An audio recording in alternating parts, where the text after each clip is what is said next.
We're on Daf Aleph, the second line from the top. Vayigdal Hanar Vayevarchehu Hashem. This is a pasuk in reference to Shimshon.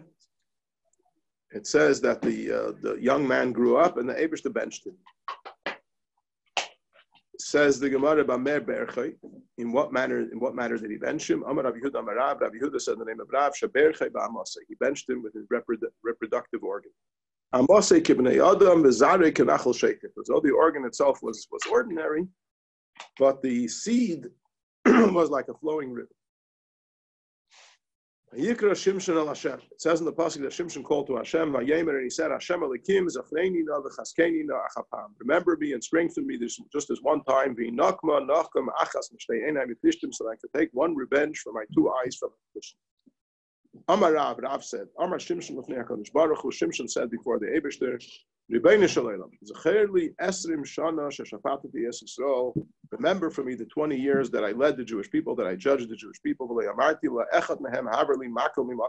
never asked any of them to serve me, even as much as pass me move for me a stick from one place to another. So Shimshon davened to the Eibishter and the schus of the fact that as he led the Jewish people for 20 years, he never asked that during that time anyone to assist him, but anything. Not schus, the Eibishter should strengthen him and give him the opportunity to take revenge from the Plishtim.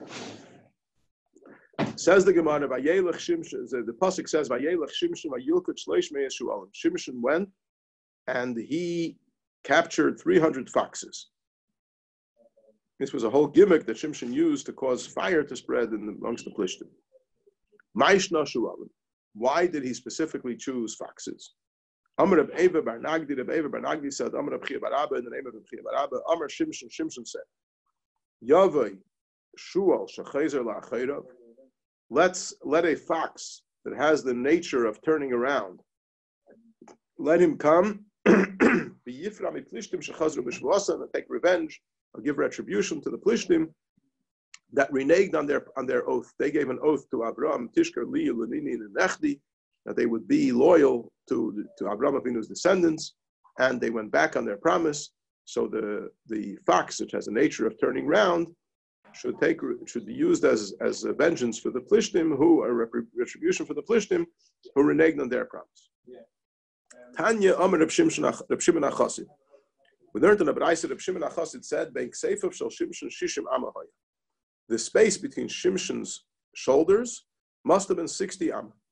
How do we know this? You know, the Shimshon was an incredible giant. Between his shoulders was 60 amah. Shenemar, as it says in the pasuk, "Vayishkev Shimshon at chatzi alayla." Shimshon slept or lied there until half the night. Vayakam b'chatzi alayla. He got up at midnight. Vayach is b'dalseis shar ha'ir, and he grabbed hold of the doors of the gates of the city, ub'shtei hamezuzos, and the two doorposts. Vayisoim im habriach, and he removed them together with the bolt. Vayasem al kseifav, and he placed them on his shoulders. Ugmiri, and we have a tradition, the ein dalseis azah pchusis mishishim amma, that the doors of Azah are no less than 60 amma.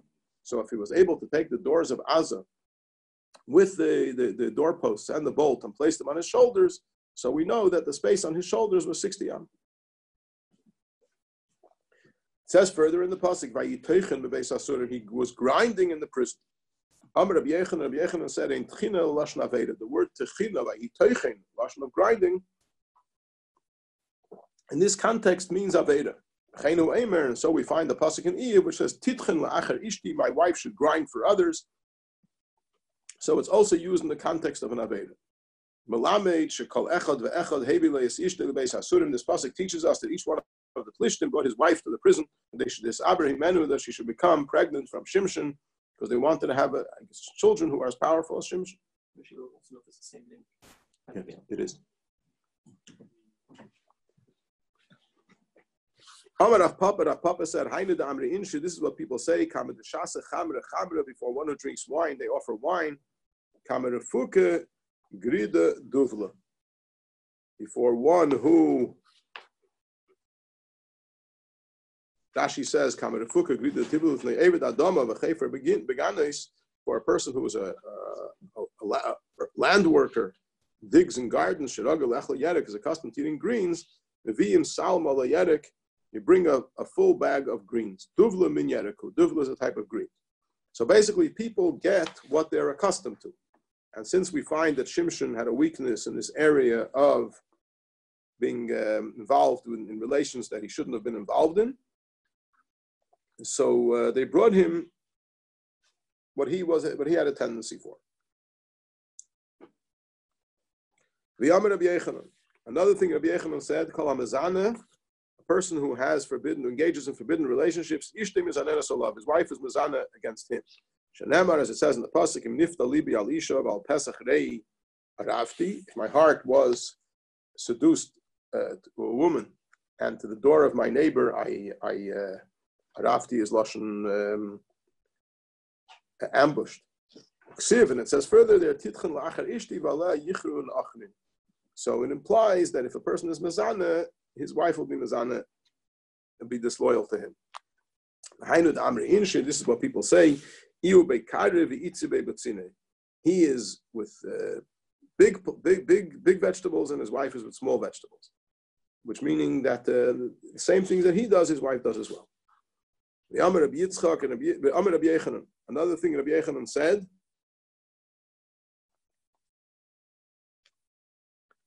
Shimshon donas Yisrael kaviyim shabashamayim. Shimshon judged the Jewish people like their father in heaven. Shenemar, as it says, Don yadin amay ka'achad v'geimer. Don, referring to Shimshon, who stems from Don, will judge his nation ka'achad shiftei Yisrael. So the Gemara is bringing the word ka'achad, which refers to, I guess, Hashem echad. So Shimshon led the Jewish people like Hashem. V'yamar Rabbi Yechanan. Another thing Rabbi Yechanan said, Shimshon al shmei shel HaKadosh Baruch Hu nikra. Shimshon was called by the Eibishter's name. Shenemar, as it says, ki shemesh u'magein Hashem elikim. So the Eibishter is called the Shemesh, and the Shayrish of the word Shimshon is Shemesh. If that's the case, that his name is the same as Hashem's name, and perhaps the word Shimshon should not be permitted to erase it, to rub it out. It's similar to the name of the Eibishter. Just like the Eibishter protects the whole world, of Shimshon Megan B'dei Al Yisrael, so Shimshon, his generation, was a protection for Klal Yisrael. Another thing Rabbi Yechanan said, Bilam chiger b'raglei achas haya. Bilam was lame on one leg. He was crippled on one leg. Shenamar, as it says, vayelech shefi. Shimshon chiger b'shtei raglav haya. Bilam was crippled on one leg, as it says by Bilam vayelech shefi. Shimshon chiger b'shtei raglav haya, and Shimshon was lame on both legs. Shenamar shvifein alei erech. So the word shvifein is a double of shefi. So Bilam was lame on one leg and Shimshon on both legs. Tanu Rabbanan, the Rabbanan learned in the Braisa. Chamisha nivru me'ein dugma shel ma'ila. There are 5 people that were created with one aspect to be similar to above. In other words, they incredibly great and incredibly powerful, just as the Eibishter is great and powerful. The Kula laku b'hem, and they all ended up being smitten in this specific area in which they were so unique and so special. Shimshon b'keiche, by Shimshon it was his strength. Shaul b'tzavari, by Shaul it was his neck. Avshalom b'sayrei, by Avshalom it was his hair. Tzidkiyahu b'einav, by Tzidkiyahu was his eyes. Asa b'raglav, by Asa was his legs. Shimshon b'keiche, Shimshon had a very unique gift of strength, as we know. And how do we know that he ultimately was smitten with this? Tichsiv, as it says by Yasar Keiche me'olav, that his strength left him. Shaul b'tzavari, Shaul was smitten. Shaul had exceptional uniqueness in his neck. And then at the end, he was smitten with this. Tichsiv, as it says, I imagine where did Shaul have special uniqueness in his neck? It says, that from his shoulders and upward, he was taller than the whole nation. Perhaps that's what it's referring to. And he was smitten with this. Tichsiv, as it says in the pasuk, Shaul took the sword and he fell upon it. So he was killed by the sword piercing his neck. Avshalom b'sayrei, Avshalom had a special uniqueness with his hair, and that's what he was smitten by. Because the Inan Lameimer come on, as we will learn a little later. Tzidkiya be'einav, Tzidkiya was unique in his eyes, and he was smitten with this. Tichsiv, as it says in the pasuk, Ves einei Tzidkiyo iver, that the Nebuchadnezzar blinded the eyes of Tzidkiyo. Also, B'Raglov also had uniqueness in his legs, and he was smitten with that. As it says in Raglov, that in his old age, he became ill on his legs. Rabbi Yehuda said the name of Rav, that he was gripped with this illness called Padgre. Amarle Mar Zutra, Breder of Nachman, Mar Zutra, the son of Rav Nachman, asked Rav Nachman, how does this illness called Padgra work? Amarle, he said to him, like needles in raw flesh. How did Rav Nachman know what it feels like to have Padgra? Some say he suffered from it. And others say he heard it from his Rebbe. And others say yet say the pasuk says Hashem's secret is to those who fear Him, and His covenant to inform them. So basically, B'ruach HaKodesh, he knew what Padgra was and how it feels. Darash Rava Darshan. The man nenash Asa. Why was Asa punished? Because he drafted Talmidei Chachamim. Shenamar, as it says, "V'hamelech Asa Ishmias Kol Yehuda Ein Naki." That the king Asa drafted all of Yehuda when no one was free. My Ein Naki. What does it mean? Ein Naki. Amar Rav Yehuda Amar Rabba Fil Chasen Mechadrei V'Kala B'Chapasa. He drafted even a Chasen and a Kala straight from the Chuppah into his army. So that included also Talmidei Chachamim, and because he drafted Talmidei Chachamim, he was punished. So we're going back to Shimshon now. Ksiv Ayeded Shimshon Timnasa. It says in the pasuk that Shimshon went down to Timnas. Uksiv, and it says on the pasuk in Parshas Vayeshev, by the story of Yehuda and Tamar, behold, your father-in-law is going up to Timnas. So let's figure out, is Timnas on the bottom of a hill? And therefore, it's appropriate to say Vayeded Shimshon Timnasa, that Shimshon went down to Timnas. Or is Timnas at the top of a hill, and it's appropriate to say Timnas. Amar Rabbi Elazar, so Rabbi Elazar said, Shimshon is Ganaba Ksiv B'Yerida. Shimshon, who by going to Timnas was shamed. In other words, something negative happened to him as a result of this. So the pasuk uses the expression of Yerida. Yehuda shenes alaba Ksiv Ba'aliyah. Yehuda, who ended up fathering Peretz and Zerach, who was the ancestor of Peretz, meaning the ancestor of Mashiach. So over there, the Torah describes it with an aliyah. So we're not talking here about physical hills, physical up or physical down. We're talking about a ruchnisdike aliyah and a ruchnisdike yerida. Reb Shmuel bar Nachmani Amar shtei timnos habo. Reb Shmuel bar Nachmani says there were two places called Timnos. Chada b'yerida v'chada b'aliyah. One was at the bottom of a hill and one was at the top of a hill. So by Shimshon, when it says Vayeda Timnasa, he went to the Timnas, which was on the bottom of the hill. And by Yehuda, where it says Timnasa, he went to a different Timnas, which was on top of the hill. Papa Amar Chada Timnas Havoy. Papa says no, there's only one place called Timnas, but it's in the middle of the slope. Also, if you're coming from this side, you have to go down to it. If you're coming from the other side, you have to go up to it. Again, Vardunyu Beibari. The Shukah Danada, she's giving a number of places in Bavel that people were familiar with in the Gemara. And those places are in the middle of a slope. So if you're coming from one side, you go down. And if you go from the other side, you have to go up. Vateshev b'Pesach Einayim. It says that Tamar was sitting b'Pesach Einayim. What is Pesach Einayim? Amar Rabbi Alexandria says, Melamed sheholcha v'yashva la b'pischei shel Avram Avinu. She went and she sat by the entrance of Avram Avinu, which is a place where all eyes look to see it. I guess it's a popular tourist attraction. Pischei shel Avram Avinu. Reb Chanan Amar Rav. Reb Chanan said in the name of Rav, Makom hu sheshmei Einayim. When it says Vatelech Vateshev v'Pesach Einayim, the name of the place was Einayim. Chenu Eimer. So we find a pasuk in Yeshua, Tapuach v'Ha'enam. So Tapuach v'Ha'enam are names of places. So Einayim and Einam are the same place. Reb Shmuel bar Nachmani says Shenosna Einayim L'dvareha. When it says that she sat the Pesach Einayim, it's describing the position that she put herself in, that she gave reasons for her statements. Shetava, when Yehuda suggested to her that they would live together, Amar Lo, Yehuda had various concerns. He said to her, Shema Nachrisat. Maybe you are a nachris, which I guess in this case means you're an idol worshiper. Amar Le, she said to him, Giyeris ani, I'm a Giyeris. In other words, I switched over to serving Hashem, so you don't have to worry about me being a nachris. So he said to her, Shema Esha Sisha, perhaps you're a married woman.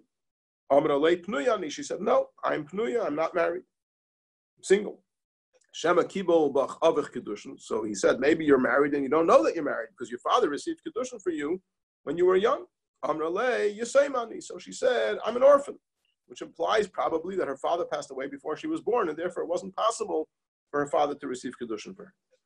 Shema Tmeya, maybe you're unclean, maybe you're a Nida.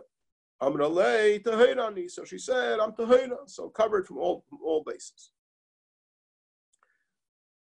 We mentioned before Avram Avinu, Pischei Shel Avram Avinu. So the Gemara is now going over to talking about the place of Avram Avinu.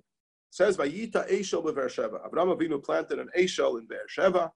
Amar Reish Lakish said, Melamed she'asa pardes v'nata be'kol minei megadim. It teaches us that he made an orchard in which he planted all kinds of sweet fruits. Rabbi Yehuda and Rabbi Nechemia, there's a machlekes Rabbi Yehuda and Rabbi Nechemia, what this Eishel was all about. Chad Amar pardes v'chad Amar pundik. One said it was an orchard, as we learned before, and one said it was an inn.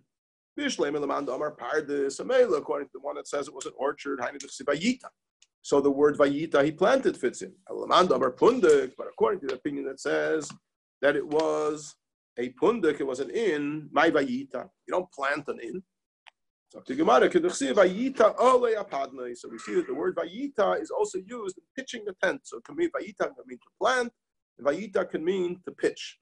So Vayita Eishel, according to the opinion that says that a pundik, it means a pundik an inn, it's the same expression as pitching a tent.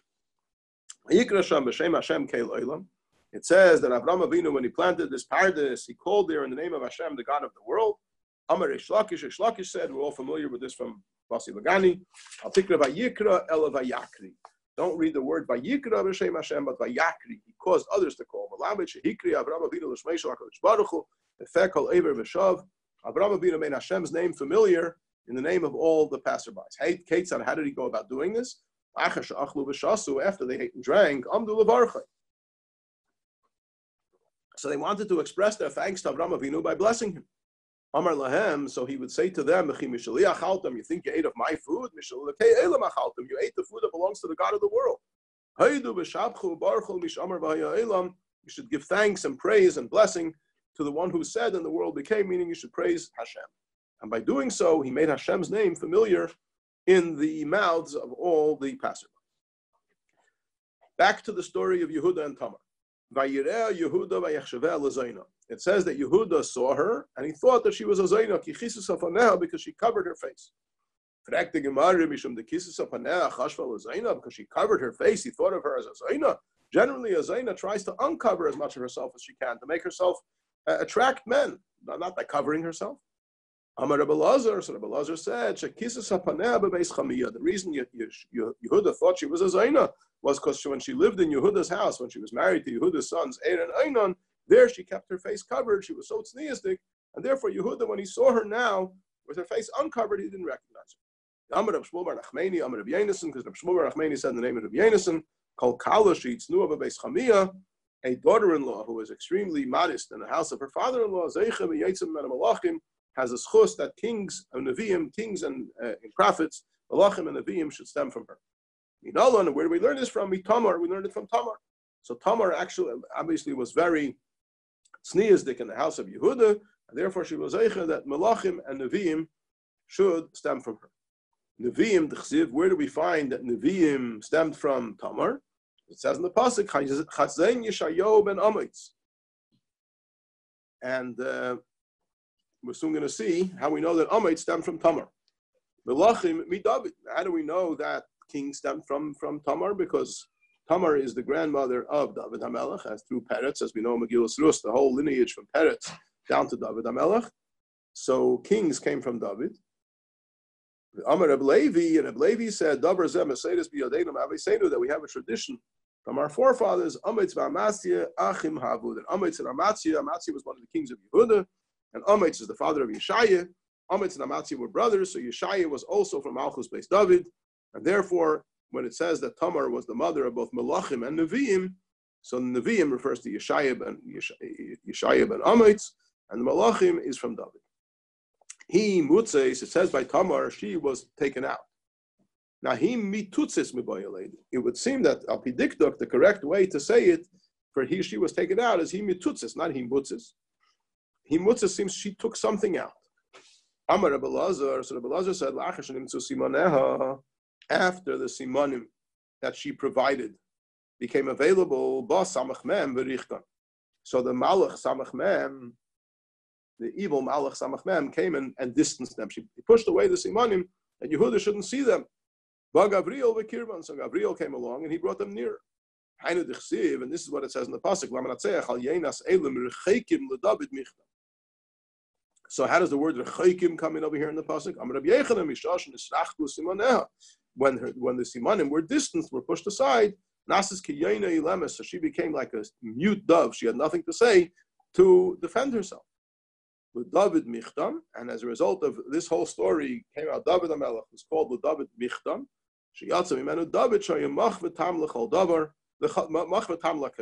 He was soft and complete for all.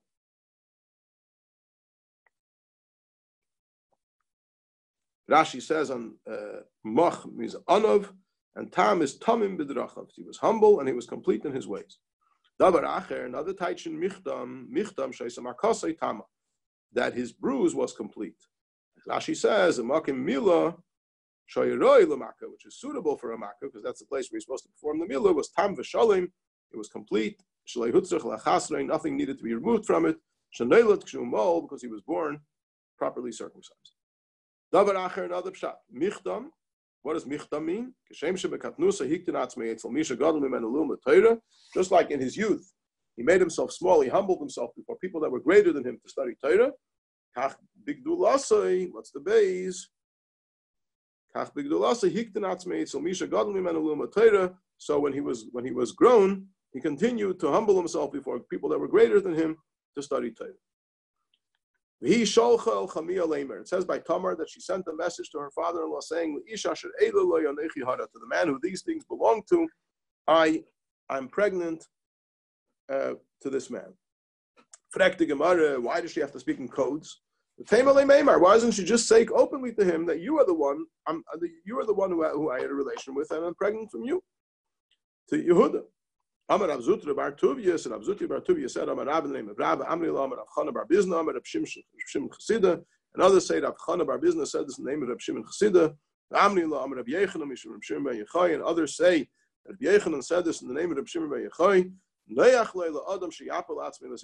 it's preferable for a person to cause himself to fall into a burning furnace, rather than embarrass somebody in public. So Yehuda was sitting over there, presiding over this case, and she was going to say to Yehuda, you are the one that I'm pregnant from. That would have been terribly embarrassing for Yehuda. So she took out the simanim and she said, if he wants to admit, that's fine. If he doesn't want to admit, she prefers to be burnt in a furnace than to embarrass him in public. Minalon mitamar. How do we know this from the story of Tamar? Hakerna, the words that she used, asking him to recognize the simanim. She said, Hakerna, please recognize these. Amar Rav Chama ben Rav Chanina. Rav Chanina said, B'Haker Bisr la'aviv. To when he gave his father the news of Mechiras Yosef, he showed him the shirt of Yosef, and he said, Hakerna aksenes bincha. Recognize, see if you can recognize that this is the shirt of your son. So B'Haker Bisruhu, he was also given the news that shocked him with the word haker. Haker biser, he gave the news with the word haker. Haker na aksenes bincha. Haker bisru, haker na lami. No, it says haker na lami. Why do you use the word na? A na lashon bakasha. Na means please. Amrale, she said to him, bakasha mimcha, I beg you, haker pnei beiracha, recognize your creator. I'll tell him ein chamimeni, and don't ignore me. Don't make like you don't know what's going on over here. Hayaker Yehuda, and Yehuda did recognize Vayemer, and he said, Sodka mimeni. Hainu the Amar Rav Chanan bar Bizna, Amar Rav Shimon Chasida. This is what Rav Chanan bar Bizna said in the name of Rav Shimon Chasida. Yosef shekiddush Shem Shamayim b'seiser, zacha v'hisifu lo eis achas mishmeish l'HaKadosh Baruch Hu. Yosef, who sanctified Hashem's name in secret, in the story of Eshes Beitifar, there was nobody there, but with his controlling himself, he was mekadosh Shem Shamayim b'seiser. He was zeicha that one letter was added to his name, mishmeish l'HaKadosh Baruch Hu, the neighbor's name. As it says in Tilim, Edus be Yosef Samai. So all day in Torah, his name is Yosef. Here he's called Yehosef. So the Hey of Hashem's name is added into his name. Yehuda Shekidush of Shemayim b'farhesia. Yehuda, who was Mekadosh of Shemayim in public, Zacha v'nikra kulei al Shmei HaKadosh Baruch Hu. So his entire name is the Eivish's name. As we know, see in the name Yehuda, we have the entire Yud Kei Vav Kei. As soon as he admitted and he said tzadka mimeni, yatzas abasko va'amra, a heavenly voice came out and said, Ati yitzalta Tamar shnei baneh min ha'ur, you saved Tamar and her 2 children from the fire. So I swear to you that in your merit I'm going to save 3 of your descendants from the fire. Maninu, who are the 3 descendants of Yehuda were saved from the fire? Hananya, Mishael, Azariah, who many generations later, after the Churban and the Nebuchadnezzar, threw Hananya, Mishael, Azariah into the fire, a nest happened and they were saved as a reward for what Yehuda did to save Tamar and her 2 sons from the fire. Sodka mimeni. How did Yehuda know for sure that it was from him? So the Gemara, Yatzis Abaskal, the Amra, a heavenly voice came out and said, from me, this mystery came from me. In other words, the Eibishter orchestrated the whole story. The Pasuk says, which the simple taich is, he didn't continue to have relations with her anymore. Amar Shmuel Sava Chamud Shmuel Barami. Shmuel the elder, the father of Shmuel Barami, said, Nishmeidet of Shmuel Barami, the name of Shmuel Barami, that the word Yosef here doesn't mean didn't continue, but it means he didn't stop. Once he had lived with her, he didn't stop living with her. And what this pasuk says, we don't know what the word Yosef means. Does it mean he didn't add, he didn't continue to live with her? Or does it mean he didn't stop living with her? It says by Matan Torah, Kel Gadol v'lo Yosef, a great voice, which did not cease, it didn't stop. So we see that the word Yosef can mean to stop. So therefore, over here also, Yosef Eid L'Daita means he didn't stop living with her. Avshalom Nizgoah B'Sayrei B'Chulu. We mentioned in the Mishnah, when we spoke about Midah Keneged Midah, so we said that Avshalom prided himself with his hair. His hair was very special. Tan Rabbanan, the Rabbanan learned on a Braisa. Avshalom B'Sayrei Marad. Avshalom rebelled with his hair. Shanemar Avshalom Leihaya Ish Yefei V'Gamer. Now there was nobody as beautiful as Avshalom, and his beauty was primarily in his hair.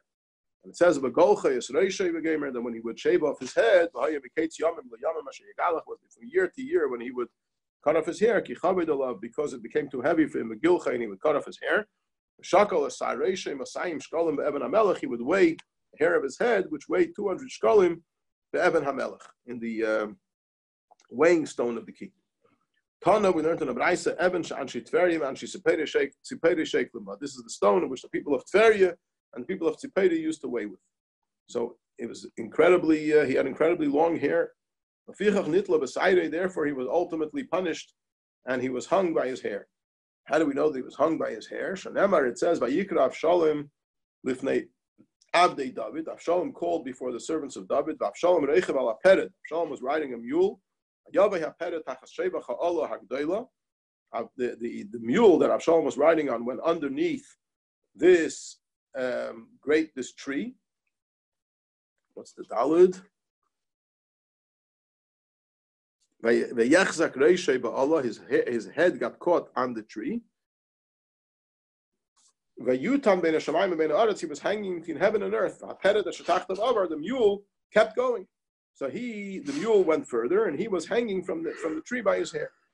Shakar Safsir, so he took his sword, and he wanted to cut off the hair, that he should be able to be released from this terrible situation in which he found himself. Tanat Rabbi Shmuel, so the Talmid of Rabbi Shmuel learned in a Braisa, Ba'isa Shah. What's the hay? Ra Gehenim Nifka mitachta. So at that moment, he saw the Gehenim opened up under him. So if he would cut off his hair, he would fall right into the Gehenim.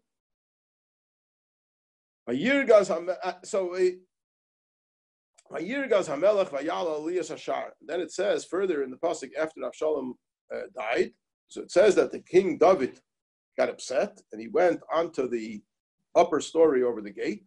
He cried, and so he said as he was walking, B'ni Avshalom, B'ni Avshalom, my son Avshalom, my son Avshalom, if only I would have died instead of you, Avshalom, B'ni.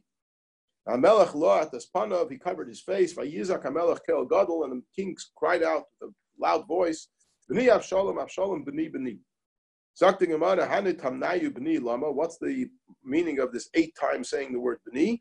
Shiva daskua mishiva medur Gehenim, with 7 times saying b'ni, he schlepped them out of 7 levels of Gehenim.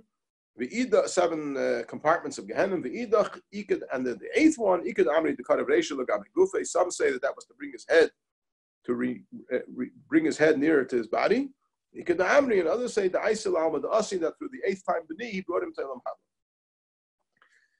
V'Avshalom lokach v'yatzav lei b'chayev. It says that Avshalom made a monument during his life. My lakach, what does it mean? He took and he made a monument.